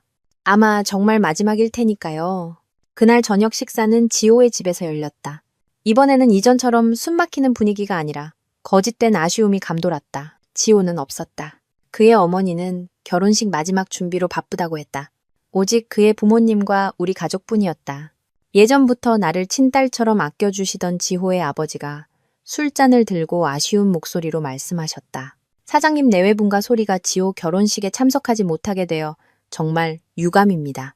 하지만 일이 우선이니 이해합니다. 이 잔을 비웁시다. 모두의 출장이 순조롭고 사업도 성공적으로 마치고 돌아오길 바랍니다. 부모님도 잔을 들고 완벽한 연극을 하셨다. 감사합니다. 저희도 금방 다녀오겠습니다. 두 분 건강히 계시고 아이들에게 저희 축하 인사 꼭 전해주십시오. 나는 그저 침묵하며 쓰디쓴 밥을 억지로 삼켰다. 한때 친부모처럼 여겼던 지호의 부모님을 보았다. 그들은 지금 벌어지고 있는 비극에 대해, 우리의 영원한 떠남에 대해, 그리고 그들이 그토록 자랑스러워하는 아들이 내게 얼마나 잔인하게 굴었는지에 대해 아무것도 모르고 계셨다. 그분들이 안타까웠지만 진실을 말할 수는 없었다. 지호의 어머니가 내 손을 잡으셨다. 눈가가 붉어졌다. 소라, 네가 가면 아주머니가 많이 보고 싶을 거야. 지호가 너한테 잘못한 거 나도 알아. 하지만 인연이 아니면 어쩔 수 없지. 좋은 친구로 남으렴. 나중에 돌아오면 꼭 우리 늙은이들 보러 와야 한다. 나는 그저 고개를 끄덕일 수밖에 없었다. 목이 메어 말이 나오지 않았다. 그녀의 무심한 말이 소금이 되어 내 상처를 후벼 팠다. 좋은 친구? 어떻게 다시 좋은 친구가 될 수 있단 말인가. 식사는 어른들의 아쉬움 속에서 끝났다. 우리가 떠나기 전 지호의 어머니는 내 손에 붉은 봉투를 쥐어주셨다. 이건 가는 길 조심히 다녀오라고 주는 용돈이야. 받아줘. 나는 거절하지 못하고 고개 숙여 받았다. 익숙한 저택의 문을 마지막으로 나서며 나는 뒤돌아보지 않았다. 내 인생의 일부였던 모든 것들에게 안녕을 고했다. 내일부터 우리는 남이 될 것이다. 다음 날 아침 온 도시가 화창한 주말을 맞이할 준비로 들떠 있을 때 어느 호화로운 호텔에서 지호와 하린이가 가장 화려한 예복을 입고 있을 때 우리 가족은 이미 인천국제공항에 도착해 있었다. 짐은 많지 않았다. 필수품과 가장 중요한 기념품 몇 가지만 담은 여행 가방 몇 개뿐이었다. 집, 차, 그리고 대부분의 가구는 이미 처분했다. 우리는 마치 긴 여행을 떠나는 사람들처럼 가볍게 떠났다. 공항은 언제나처럼 붐볐다. 사람들은 각자의 사연과 감정을 안고 바쁘게 스쳐 지나갔지만 내 마음은 이상할 정도로 고요했다. 더 이상 고통스럽지도 원망스럽지도 않았다. 모든 감정은 어제 집문 뒤에 남겨두고 온 것 같았다. 수속을 밟기 전 나는 휴대폰을 꺼내 연락처에서 너무나 익숙한 성지호 오빠라는 이름을 찾아 조용히 삭제 버튼을 눌렀다. 카카오톡과 다른 SNS 앱에 들어가 그와 할인이와 관련된 모든 것을 차단했다. 마지막으로 휴대폰 전원을 끄고 가방 깊숙이 넣었다. 작은 행동이었지만 나에게는 완전한 단절을 의미했다. 가자, 딸. 아버지가 내 어깨를 가볍게 두드리며 따뜻하게 말씀하셨다. 나는 고개를 들어 부모님께 미소 지었다. 몇 달 만에 처음으로 짓는 진짜 미소였다. 네. 우리는 함께 여행 가방을 끌고 수속 카운터로 향했다. 모든 것이 순조롭게 진행되었다. 대합실에 앉아 거대한 철제 비행기들이 푸른 하늘을 향해 날아오르는 것을 보며 마음이 한결 가벼워졌다. 이곳을 떠나는 것이 끔찍한 일일 거라 생각했었는데 의외로 평온했다. 우리 비행기에 탑승 안내 방송이 나왔다. 훗날 나는 그날 지호의 결혼식에서 벌어진 한 편의 희비극에 대해 전해 듣게 되었다. 여전히 나와 연락을 유지하던 몇몇 옛 친구들을 통해서였다. 그들은 그 결혼식이 도시에서 가장 호화로운 결혼식이었지만 동시에 그들이 본 것 중 가장 비참한 결혼식이었다고 말했다. 예식장은 동화처럼 꾸며져 있었고 하객들은 모두 유명 인사들이었다. 지호와 할인이는 단상 위에서 빛나 보였지만 눈치 빠른 사람들은 신랑의 표정이 그다지 밝지 않다는 것을 알아차렸다. 지호는 계속해서 시계를 확인했고 이따금 출입구 쪽을 쳐다보며 초조한 기색을 감추지 못했다. 그는 나와 우리 가족을 기다리고 있었다. 아마 무슨 일이 있어도 우리가 그의 결혼식에 올 것이라고 생각했을 것이다. 수십 년간 이어진 두 집안의 관계 때문에 그가 가장 행복해야 할 날 우리가 영원히 떠나버릴 것이라고는 상상도 못했을 것이다. 예식 시간이 다가오는데도 우리 가족의 모습이 보이지 않자 지호는 초조해하기 시작했다. 그는 휴대폰을 꺼내 나에게 수십 통의 전화를 걸었지만 돌아오는 것은 무심한 통화 연결음 뿐이었다. 그는 우리 부모님께도 전화를 걸었지만 아무도 받지 않았다. 그의 얼굴에 불안감이 역력해졌다. 옆에 서 있던 할인이가 짜증 섞인 표정으로 말했다. 오빠, 왜 그래? 곧 시간 다 됐는데 사람들이 다 쳐다보잖아. 아무것도 아니야. 지호는 손을 내저었지만 휴대폰을 누르는 손은 멈추지 않았다. 결국 그는 절박한 심정으로 우리 집 유선 전화로 전화를 걸었다. 긴 신호음만 울릴 뿐 아무도 받지 않았다. 사회가 신랑 신부의 입장을 알리려 할 때 지호의 휴대폰이 기적적으로 아버지의 번호와 연결되었다. 아마 그때쯤 우리 비행기가 경유지에 잠시 착륙했을 것이다. 지푸라기라도 잡은 심정으로 지호는 구석으로 달려가 다그치듯 말했다. 아버님, 왜 아무도 전화를 안 받으세요? 다들 어디 계세요? 곧 예식 시작인데 왜 아직 안 오시는 거예요? 수화기 저편에서 아버지는 지극히 평온하게 대답하셨다. 아버지의 목소리는 전화기를 통해 선명하게 울려 퍼졌다. 아, 지호야. 미안하구나. 우리 집에 갑자기 급한 일이 생겨서 너희 결혼식에는 못 가게 됐다. 두 사람, 백년해로 하길 바란다. 지호는 아직 상황 파악이 안 된 듯했다.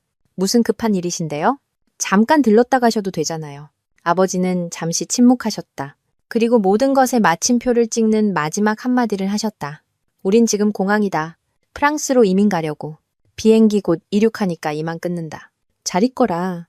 전화가 끊어졌다. 사람들은 지호가 그 구석에 오랫동안 못 박힌 듯 서 있었다고 했다. 손에서 휴대폰이 미끄러져 바닥에 떨어지는 것도 몰랐다고. 그의 얼굴은 핏기 하나 없이 새하얗게 질려 있었다. 평소의 자신감과 오만함은 온데간데 없고 오직 경악과 불신만이 남아 있었다. 그는 인생에서 가장 중요한 날, 버림받았다. 예식 사회자가 몇 번이나 대본과 신랑을 번갈아 보며 난처한 표정을 짓다가 결국 식을 시작하려 했을 때 지호는 여전히 단상 구석에 얼어붙은 채 서 있었다. 넋이 나간 눈으로 허공을 응시하며 옆에 있던 할인이가 계속 그의 옷소매를 잡아당겼다. 짜증은 분노로 변해 있었다. 오빠, 정신 차려. 사람들이 다 보고 있잖아. 나 망신 그만 시켜. 할인이가 이를 악물고 속삭였다. 지호는 아무것도 듣지 못하는 듯 혼잣말을 중얼거렸다. 가까이 서 있던 몇몇 사람만이 들을 수 있는 단편적인 말들이었다. 말도 안 돼. 이민이라니. 어떻게 그럴 수가.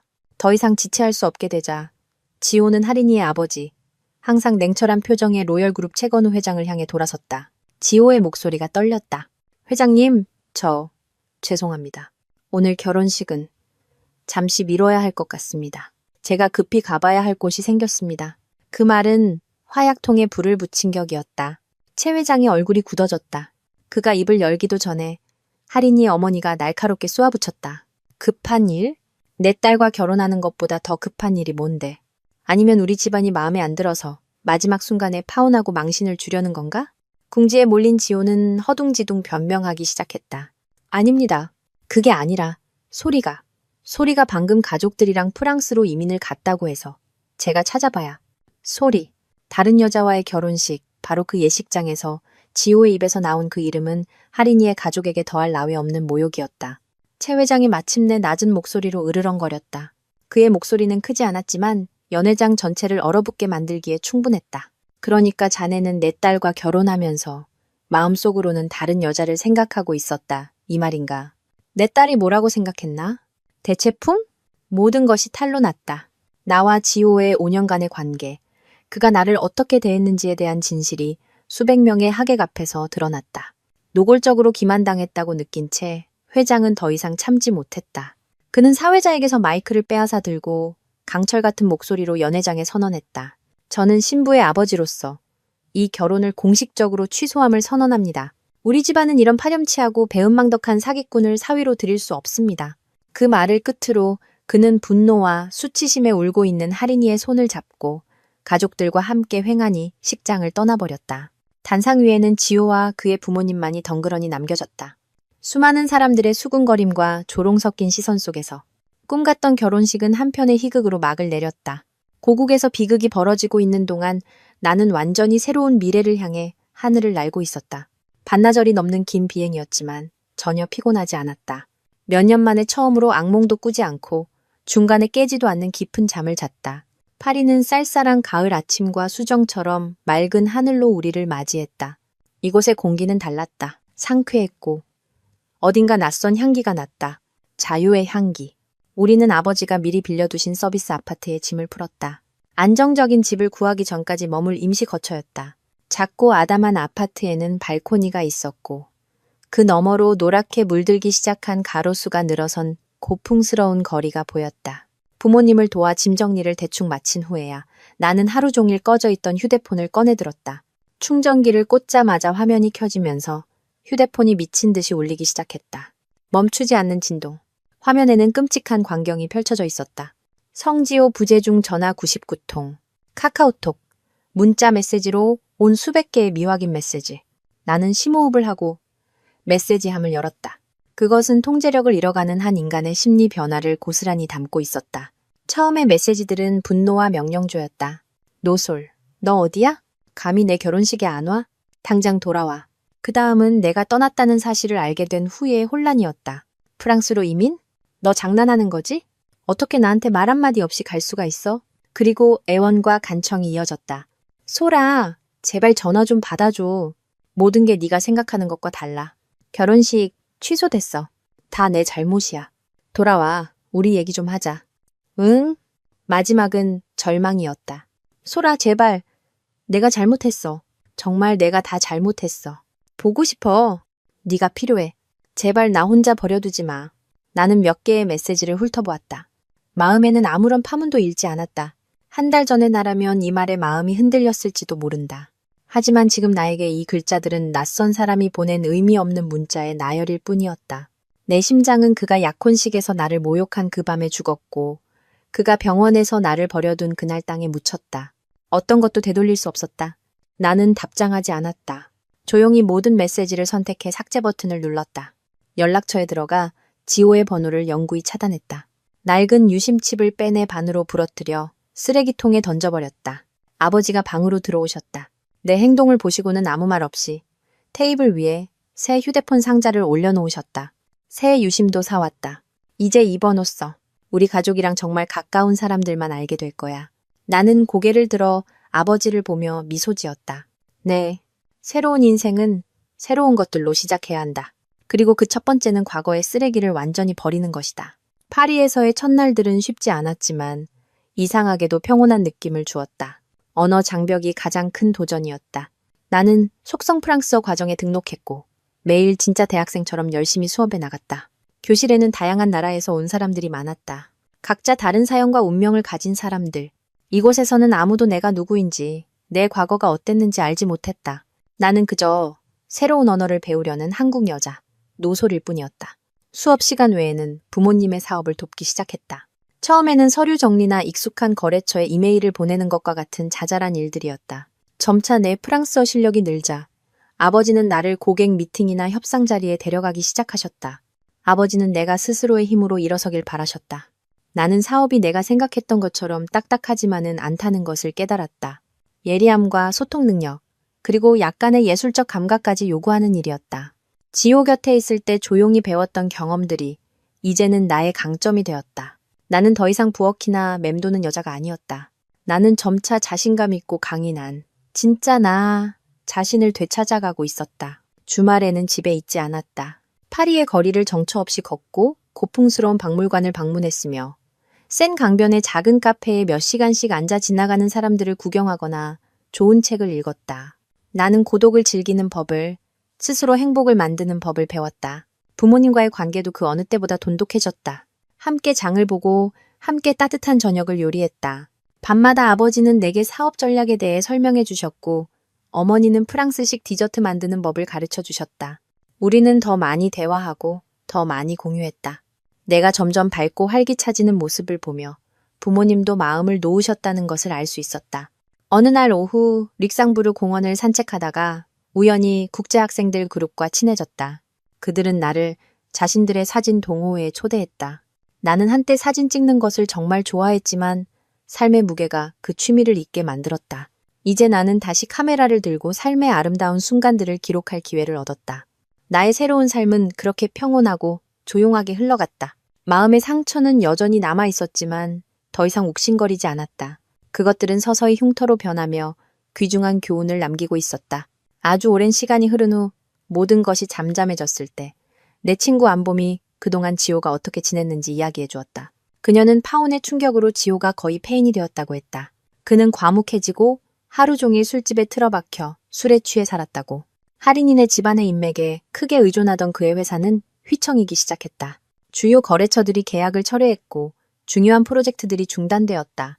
그가 10년에 걸쳐 쌓아올린 사업이 무너지기 직전이었다. 그의 부모님은 아들에게 화가 나면서도 차마 내버려 두지 못하고 상황을 수습하기 위해 사방으로 뛰어다녔다고 했다. 절망적인 나날 속에서 지호는 우리가 함께 살았던 그 펜트하우스로 돌아갔다. 이미 매물로 나온 집은 텅 비어 있었고 낡은 가구 몇 개만 남아 있었다. 보미의 말에 따르면 그는 그 텅 빈 방에 혼자 앉아 아침부터 저녁까지 먹지도 마시지도 않고 있었다고 한다. 그러다 낡은 책상 서랍 속에 남겨진 물건들을 정리하던 중 그는 그것을 발견했다. 짙은 갈색 가죽 커버에 쌓인 공동 명의의 적금 통장. 아마 나조차도 그 존재를 잊고 있었던 물건이었다. 그것은 5년 전 그의 회사가 첫 대형 계약을 따낸 직후에 나와 그가 함께 만든 통장이었다. 나는 그날을 똑똑히 기억한다. 내가 신나서 그에게 말했었다. 오빠, 우리 여행 적금 만들자. 매달 각자 조금씩 넣어서 나중에 이걸로 세계 일주하는 거야. 지호도 그때는 기쁘게 동의했었다. 보미는 지호가 그 통장을 열어보고 몇 시간 동안이나 망연자실 앉아 있었다고 했다. 그의 떨리는 손이 한 장 한 장 페이지를 넘겼다. 입금 자란에는 오직 한 이름, 노솔만이 적혀 있었다. 매달 마치 습관처럼 정확히 5일에 나는 그곳에 돈을 입금했다. 큰 금액은 아니었지만 적지도 않은 돈이었다. 5년 동안 단 한 달도 빠짐없이. 하지만 그의 이름이 적혀야 할 칸은 첫 장부터 마지막 장까지 숫자 하나 없이 텅 비어 있었다. 그는 잊었거나 혹은 애초에 그 약속에 전혀 마음을 두지 않았던 것이다. 얇은 통장과 무미건조한 숫자들은 나의 일방적인 노력과 그의 잔인할 정도의 무관심을 보여주는 가장 확실한 증거가 되었다. 그것은 단순히 돈이 아니었다. 내가 혼자서 조용히 쌓아올린 함께할 미래에 대한 희망과 꿈이었다. 사람들은 그날 이후로 지호가 완전히 변했다고 했다. 그는 더 이상 술을 마시지 않았다. 그는 미친 듯이 나를 찾기 시작했고 나와 연락이 닿을 만한 모든 사람에게 전화를 걸었다. 하지만 소용없었다. 뒤늦은 후회는 야수처럼 그의 영혼을 갉아먹기 시작했다. 하지만 모든 것은 너무 늦었다. 결국 그는 어떻게든 보미의 번호를 알아내 늦은 밤에 전화를 걸었다고 한다. 술 냄새가 진동하는 목소리로. 보마? 나 지호야. 그는 쉬어버린 목소리로 말을 시작했다. 네가 나한테 화난 거 알아. 하지만 제발 소리 지금 어디 있는지 알려주면 안 될까? 딱 한 번만 만나고 싶어서 그래. 나의 모든 고통을 지켜본 보미는 참지 못했다. 그녀는 전화기 너머로 차갑게 비웃었다. 만나서 뭐 하게요? 또 모욕을 주려고요? 아니면 또 버리려고요? 오빠 때문에 내 친구가 어떤 일을 겪었는지 알기나 해요? 지호는 침묵했다. 그 틈을 타 보미는 그동안 마음속에 쌓아두었던 모든 울분을 쏟아냈다. 그녀는 지호에게 언론의 공격에 대해, 우리 가족의 회사가 얼마나 위태로웠는지에 대해, 그리고 우리 부모님이 그와 그의 새 연인이 저지른 일을 수습하느라 얼마나 고개를 숙여야 했는지에 대해 이야기했다. 그리고 보미는 지호가 전혀 몰랐던 진실을 말했다. 채아린, 내 집안이 오빠가 저한테 미련이 남아서 파혼한 거라고 생각하세요? 착각하지 마세요. 그들은 오빠의 본성을 봤기 때문에 파혼한 거예요. 5년간 고생을 함께한 여자를 그렇게 냉정하게 버릴 수 있는 남자라면 더 좋은 조건이 나타났을 때 자기 딸도 얼마든지 버릴 수 있다는 걸 안 거죠. 그분들도 사업가예요. 바보가 아니라고요. 오빠는 신뢰할 수 없는 인간, 리스크가 큰 투자처로 보였던 거예요. 오빠가 모든 걸 잃은 건 누구 때문도 아니고 바로 오빠 자신 때문이에요. 그 전화 통화 이후 지호는 자신의 집 물건을 모두 부수며 난동을 부렸다고 한다. 그는 마침내 자신의 몰락이 사고가 아니라 자신의 잘못된 선택과 배신적인 본성에서 비롯된 필연적인 결과라는 것을 깨달았다. 그는 자신의 손으로 사랑, 사업, 그리고 주변 사람들의 신뢰까지 모든 것을 파괴했다. 하지만 그 진실은 너무 늦게 그에게 찾아왔다.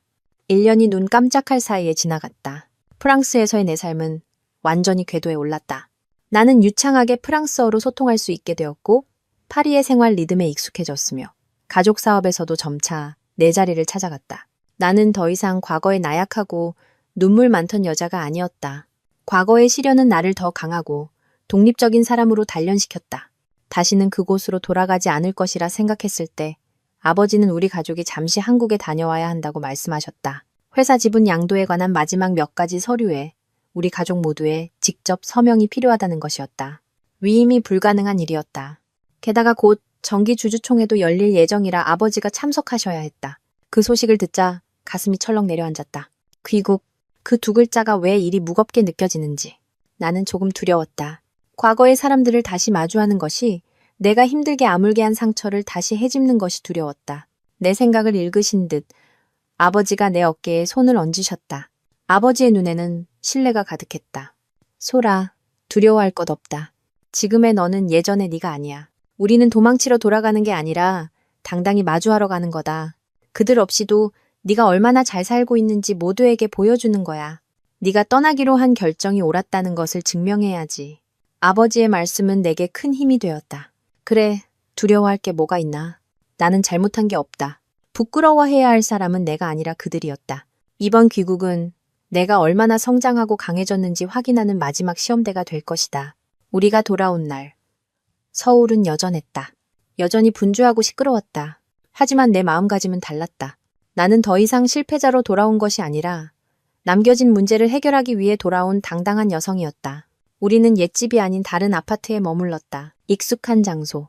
마주치고 싶지 않은 사람들과의 우연한 만남을 피하고 싶었다. 하지만 피할 수 없는 운명이었을까. 바로 다음 날, 내가 회사 사무실에서 서류를 검토하고 있을 때 보미에게서 다급한 목소리로 전화가 왔다. 소라, 너 돌아왔지? 급하게 할 얘기가 있어.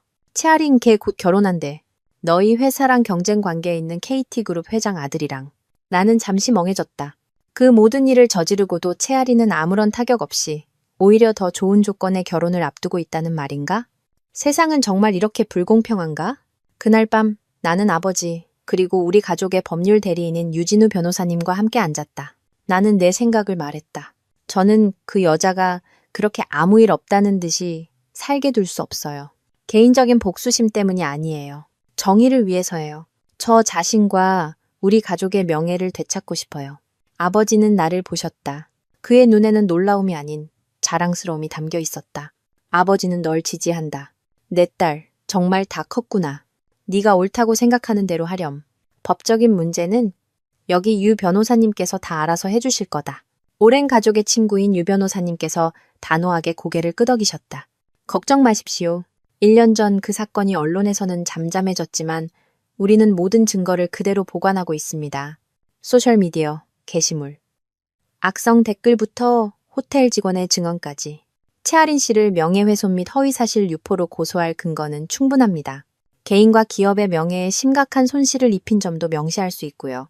그렇게 법적 싸움이 공식적으로 시작되었다. 두꺼운 증거 자료와 함께 나의 소장이 법원에 제출되었다.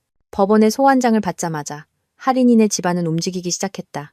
그들은 1년의 침묵 끝에 내가 갑자기 돌아와 이렇게 강력하게 반격할 줄은 예상하지 못했을 것이다. 처음에는 돈과 인맥으로 압력을 가해 소송을 취하하게 만들려 했지만 아버지는 모든 제안을 거절하셨다. 아버지는 그들에게 말씀하셨다.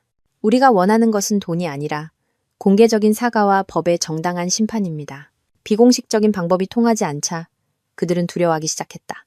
KT그룹과의 결혼은 중요한 비즈니스 동맹이었다. 이 스캔들이 다시 불거지면 양가 모두의 명성에 큰 타격을 줄 것이 뻔했다. 그들은 합의를 시도하기 시작했다. 어느 날 아침, 최아린이 직접 내게 전화를 걸었다. 수화기 너머의 목소리는 더 이상 예전처럼 달콤하거나 도전적이지 않았다. 감출 수 없는 떨림이 섞여 있었다. 소리 언니, 우리 잠깐 만나서 얘기 좀 할 수 있을까요? 나는 그녀가 두려워하기 시작했다는 것을 알았다. 이미 끝났다고 생각했던 사냥감이 잃어버린 것을 되찾기 위해 싸울 준비를 마치고 돌아온 것이다. 나는 할인이를 만나기로 동의했지만 혼자는 아니었다. 변호사님과 함께 중립적인 카페에서 그녀를 만났다. 할인이는 혼자 왔다. 단정한 오피스룩 차림에 화장을 공들여 했지만 피곤함과 불안감을 감추지는 못했다. 예전에 도도하고 자신만만했던 모습은 온데간데 없었다. 내 맞은편에 앉은 할인이는 한동안 말이 없었다. 테이블 위에 놓인 두 손을 깍지 끼고 있었다. 마침내 그녀가 어렵게 입을 열었다. 소리 언니, 미안해요. 1년 전 그 일, 제가 잘못했어요. 너무 질투심이 많고 어리석어서 그런 짓을 저질렀어요. 제발 용서해 주세요. 옆에 앉아 계시던 변호사님이 조용히 헛기침을 하셨다. 최아린 씨, 그 사과는 좀 늦은 것 같군요. 제 의뢰인은 정신적으로 엄청난 고통을 겪었고 가족 회사 역시 막대한 피해를 입었습니다. 단순한 사과 한마디로는 부족할 것 같습니다. 할인이는 입술을 깨물었다. 그녀는 애원하는 눈빛으로 나를 보았다. 그럼 제가 어떻게 하면 될까요? 보상금은 얼마든지 드릴게요. 제발 소송만은 취하해 주세요. 제 결혼식이 얼마 남지 않았어요. 이 일 때문에 망칠 수는 없어요. 나는 그녀의 눈을 똑바로 쳐다보며 평온하지만 단호한 목소리로 말했다. 할인 씨, 아직도 모르겠어요? 내가 원하는 건 돈이 아니에요. 돈으로는 잃어버린 명예를 되찾을 수도 억울함에 잠 못 이루던 밤들을 지울 수도 없어요. 내가 원하는 건 진실이 밝혀지는 거예요. 나는 잠시 말을 멈추고 말을 이었다. 나는 당신이 나를 모함했던 바로 그 소셜미디어에 공개적으로 사과문을 게시하길 원해요. 모든 진실을 바로잡고 자신의 잘못을 인정해야 해요. 경제적 손해배상액은 법원의 판결에 따를 거고요. 할인이의 얼굴이 새하얗게 질렸다. 공개 사과. 그것은 자신이 거짓말쟁이이며 모든 연극을 꾸며낸 장본인이라는 것을 인정하는 셈이었다. 그녀가 애써 쌓아 올린 명문가 아가씨의 이미지는 완전히 무너질 것이고 다가오는 결혼에도 치명적인 영향을 미칠 것이 분명했다. 언니, 너무해요. 할인이가 울음을 터뜨렸다. 너무하다고? 나는 헛웃음을 쳤다. 당신이 나한테 한 짓에 비하면 내 요구는 아주 관대한 편이야. 선택지는 2개야. 하나, 내 조건을 받아들이고 법정 밖에서 합의하는 것. 2, 소송을 계속해서 모든 것을 법의 판단에 맡기는 것. 잘 생각해봐. 그 말을 남기고 나와 변호사님은 자리에서 일어났다. 눈물과 어려운 선택지 앞에 홀로 남겨진 할인이를 뒤로하고 집안과 약혼자 그리고 법원으로부터의 압박은 할인이를 더 이상 물러설 곳이 없게 만들었다. 만남 며칠 후 내 요구대로 그녀의 개인 소셜미디어 계정에 장문의 글이 전체 공개로 게시되었다. 그 글에서 할인이는 약혼식 밤에 있었던 자신의 모든 허위사실 유포 행위를 인정했다. 질투와 오해 때문에 계단에서 넘어지는 연극을 스스로 꾸몄다고 설명했다. 그녀는 나와 우리 가족에게 진심으로 사과하며 용서를 구했다. 그 게시물은 즉시 또 다른 미디어 지진을 일으켰다. 여론은 180도 바뀌었다. 한때 나를 비난하고 멸시했던 사람들은 이제 나를 동정하고 할인이의 행동을 비난했다. KT그룹 회장 아들과의 약혼은 당연히 그 직후 파혼되었다. 나중에 듣기로는 할인이네 집안이 남자 측 집안의 명예를 실추시킨 것에 대해 거액의 위약금을 물어주었다고 했다. 법원 역시 최종 판결에서 할인이에게 우리 가족 회사가 입은 경제적 손실을 배상하라고 명령했다. 정의는 늦었지만 결국 찾아왔다. 모든 일이 해결된 후 나는 다시 프랑스로 돌아가기 위해 비행기표를 예매했다. 더 이상 이곳에 머물고 싶지 않았다. 떠나기 전날 오후 지호가 만나자고 했다. 전화가 아닌 보미에게 문자를 보내 말을 전해달라고 부탁했다고 한다. 딱 15분만. 예전 그 카페에서. 마지막으로 나는 망설였지만 결국 동의했다. 모든 것을 명확하게 끝내고 홀가분하게 떠나고 싶었다. 조용한 골목에 위치한 작은 카페. 예전에 우리가 자주 가던 곳이었다. 지호는 아주 일찍 와 있었다. 그는 창가 구석에 익숙한 테이블에 앉아 있었다. 지금 그의 모습은 완전히 다른 사람 같았다. 깡마르고 초췌했으며 희끗희끗한 머리카락이 이마를 덮고 있었다. 값비싼 옷은 헐렁해 보였다. 예전의 오만함과 자신감은 완전히 사라지고 지치고 고통스러운 기색만이 남아 있었다. 내가 온 것을 보고 그는 황급히 일어나 어색하게 의자를 빼주었다. 나는 앉지 않고 그의 맞은편에 섰다. 15분이야. 지호는 나를 보았다. 그의 눈에는 후회와 자책이 가득했다. 소라, 나 미안해. 그의 목소리는 쉬어 있었고 떨렸다. 지금 와서 무슨 말을 해도 소용없다는 거 알아. 하지만 정말 미안해. 다 내 잘못이야. 내가 멍청했고 눈이 멀어서. 내 곁에 있는 사람의 소중함을 몰랐어. 그는 주머니에서 낡고 해진 적금 통장을 꺼냈다. 지난 1년 동안 이걸 계속 가지고 다녔어. 밤마다 이걸 꺼내보고는 내 가슴을 쳤어. 내가 어떻게 너를 놓쳤는지, 너한테 얼마나 못되게 굴었는지. 나는 개자식이야. 내 사랑을 받을 자격이 없어. 나는 테이블 위에 통장을 말없이 바라보았다. 한때는 내 모든 희망이었지만 이제는 어리석었던 시절의 기념품일 뿐이었다. 내가 아무 말도 하지 않자 지호는 더욱 절망스러워 보였다. 그는 테이블에서 나와 갑자기 내 앞에 무릎을 꿇었다. 카페 한가운데서 그의 행동에 주변의 몇몇 손님들이 쳐다보았다. 소라, 제발. 그는 고개를 들었다. 붉어진 눈에 눈물이 그렁그렁했다. 나한테 기회 한 번만 줘. 딱 한 번만. 너한테 모든 걸 보상할 기회를 줘. 내가 지울 수 없는 상처를 줬다는 거 알아. 하지만 내 남은 인생 전부를 바쳐서 너를 치유해 줄게. 우리 다시 시작하면 안 될까? 회사도 재산도 다 팔고 너랑 같이 프랑스로 갈게. 네가 원하는 곳이라면 어디든 다시는 너 힘들게 하지 않을게. 2년 전이었다면 그 말에 내 마음이 흔들렸을지도 모른다. 하지만 지금 나는 이상할 정도로 평온했다. 통쾌하지도 않았고 동정심이 들지도 않았다. 그저 돌이킬 수 없는 과거에 매달리는 한 남자가 보일 뿐이었다. 나는 몸을 숙여 그의 팔을 잡아 일으켰다. 일어나, 지호야. 이러지 마. 그가 제대로 서자. 나는 그의 눈을 똑바로 보았다.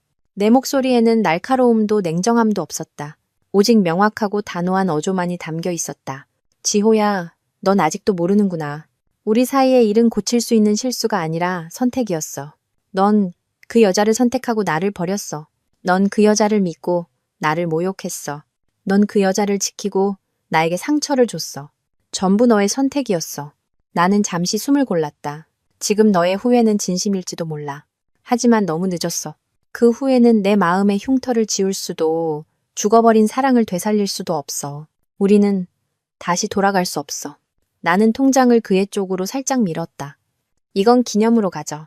내 청춘의 증거이기도 하지만 너의 무관심의 증거이기도 하니까. 나는 그의 점점 공허해지는 눈을 깊이 들여다보며 모든 것에 마침표를 찍는 마지막 말을 했다. 그리고 그 통장은 이미 해지했어. 우리 관계처럼. 그 말을 남기고 나는 한 번도 뒤돌아보지 않고 돌아섰다. 등 뒤에서 그가 절망적으로 내 이름을 부르는 소리가 들렸지만 내 발걸음은 멈추지 않았다. 카페를 나와 깊게 숨을 들이쉬었다. 맑은 오후의 공기. 오늘따라 하늘은 유난히 푸르고 높았다. 내 마음의 모든 짐도 다 내려놓은 것 같았다. 이번에 프랑스로 돌아올 때 내 마음가짐은 완전히 달랐다. 더 이상 도망자가 아니라 집으로 돌아오는 사람이었다. 파리는 눈부신 황금빛 햇살과 붉은 단풍잎으로 가득한 거리로 나를 맞이했다. 마음이 한없이 평온하고 가벼웠다. 과거의 모든 짐을 벗어던졌다. 소송은 끝났고 정의는 실현되었다. 지호와의 마지막 만남은 내가 해야 할 모든 말을 하게 해주었고 명확하고 단호한 마침표를 찍게 해주었다. 나는 새로운 에너지로 일에 몰두했다. 아버지의 지원과 내가 배운 지식을 바탕으로 나는 점차 회사에서 더 중요한 역할을 맡게 되었다. 새로운 아이디어를 제안하고 큰 계약을 성사시켰다. 까다롭기로 소문난 프랑스 직원들까지도 점차 나의 능력과 노력을 인정해 주었다. 생애 처음으로 나는 내 힘으로 무언가를 이룩하는 기쁨과 자부심을 느꼈다. 일 외에도 내 영혼을 돌보는 것을 잊지 않았다. 주말마다 사진을 찍으러 다니는 습관을 유지했다. 카메라는 내 삶의 아름다운 순간들을 기록해주는 동반자가 되었다. 거리의 아기 미소부터 지평관의 노인의 눈빛, 센 강이 눈부신 노을까지. 사진 동호회에서 나는 새로운 친구들을 많이 사귀었다. 그 중에는 프랑스인 건축가 차줄리안도 있었다. 풍성한 갈색 머리와 깊은 푸른 눈을 가진 남자. 그는 지호처럼 화려한 타입의 미남은 아니었지만 지적이고 따뜻하며 세련된 매력이 있었다. 그 역시 나와 같은 사진에 대한 열정을 가지고 있었다. 우리는 종종 함께 도시의 아름다운 순간들을 찾아다녔다. 줄리아는 내게 구도와 빛, 그리고 사진 한 장으로 이야기를 전달하는 법을 가르쳐 주었다. 그는 항상 내 이야기를 인내심 있게 들어주었고 내 감정에 솔직해지라고 격려해 주었다. 그의 곁에 있으면 항상 평온했고 온전한 나 자신이 될 수 있었다. 우리의 관계는 아주 자연스럽게 발전했다. 서두르지도 계산하지도 않았다. 그저 두 개의 비슷한 영혼이 서로를 발견한 것뿐이었다. 그는 한 번도 내 과거에 대해 묻지 않았다. 하지만 나는 그가 내가 겪은 상처를 이해할 만큼 섬세한 사람이라는 것을 알았다. 그는 그저 조용히 곁에 머물며 자신의 진심으로 나의 차가워진 심장을 서서히 녹여주었다. 어느 날 오후 우리가 늘 가던 카페에 앉아 있을 때 줄리안이 갑자기 내 손을 잡았다. 솔, 그가 낮은 목소리로 말했다. 당신이 과거에 어떤 일을 겪었는지 나는 몰라요. 하지만 당신의 미래에 내가 일부가 되고 싶다는 건 알아줬으면 해요. 나는 우리가 막 새로 이사한 파리교회의 예쁜 집, 작은 정원에 앉아 있다. 봄이 왔고 내가 직접 심은 장미나무들이 화려한 계절을 약속하며 꽃봉오리를 맺기 시작했다. 어머니는 주방에서 즐거운 콧노래를 부르며 저녁을 준비하고 계신다. 아버지는 서재에 계시지만 곧 나와 함께 나무에 물을 주러 나오실 거라는 걸 안다. 나는 국화차 한 모금을 마셨다. 은은한 향기가 퍼지며 마음이 평온해졌다. 내가 걸어온 길을 생각했다. 눈물과 고통, 그리고 상실로 가득했던 긴 여정. 다시는 일어설 수 없을 거라고, 내 인생이 영원한 어둠 속에 잠길 거라고 생각했던 때도 있었다. 하지만 아니었다. 어두운 밤이 지나면 새벽은 반드시 온다. 인생은 내게서 5년의 청춘을 앗아갔지만 강인함과 자존감이라는 귀중한 교훈을 가르쳐 주었다. 배신의 민낯을 보여주었지만 가족의 무한한 따뜻함을 느끼게 해주었다. 그리고 가장 중요하게는 나 자신을 되찾게 해주었다. 나는 더 이상 지호나 할인이를 원망하지 않는다. 이제 와서 돌아보니 그들은 자신의 탐욕과 이기심에 잠식된 불쌍한 사람들일 뿐이다. 그들은 자신들이 저지른 일에 대한 대가를 치렀다. 그것이 세상의 가장 공평한 인광보일 것이다. 그들 역시 각자의 탈출구를 찾을 수 있기를 바란다. 현관벨이 조용히 울렸다. 나는 미소 지었다. 보지 않아도 누구인지 알 수 있었다. 줄리안이 들어왔다. 그의 손에는 내가 가장 좋아하는 하얀 튤립 한 다발이 들려 있었다. 그는 다가와 내 이마에 부드럽게 입을 맞추고 옆 의자에 앉았다. 오늘 하루 어땠어요? 그의 목소리는 언제나처럼 따뜻했다. 아주 평화로웠어. 나는 그의 어깨에 머리를 기댔다. 그리고 당신이 여기 와서 더 완벽해졌어. 그가 내 손을 잡았다. 우리의 손가락이 자연스럽게 얽혔다. 우리는 그렇게 앉아 고풍스러운 지붕 너머로 서서히 사라지는 오후의 마지막 햇살을 함께 바라보았다. 앞으로의 미래가 어떨지, 우리의 여정이 어디로 향할지 알 수 없다. 하지만 나는 더 이상 두렵지 않다. 진실한 사랑과 항상 앞을 향하는 마음만 있다면 어떤 폭풍우가 몰아쳐도 새벽은 다시 눈부시게 밝아올 것이라는 것을 알기 때문이다.